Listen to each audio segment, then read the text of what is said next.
My name is Ellen. I am a freelance writer, and my rating for Photoshop is 4 out of 5.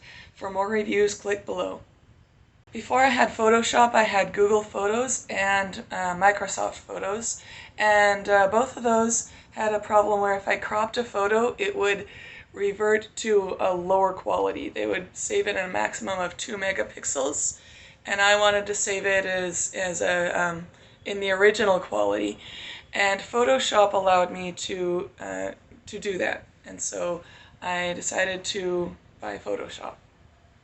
You know, they had spot healing, they had good suggestions for creativity, and they basically had just a very better developed suite. So it was pretty easy getting started with Photoshop. You download it, and they have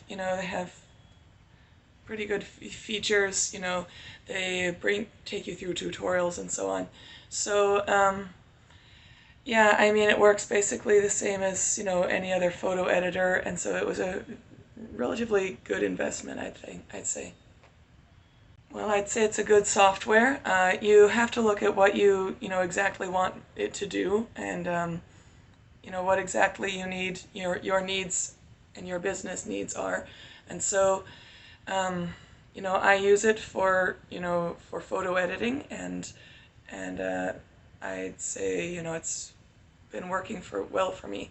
So just make sure you know exactly what your business needs are, because Adobe actually has a really large suite of different kind of image editors out there.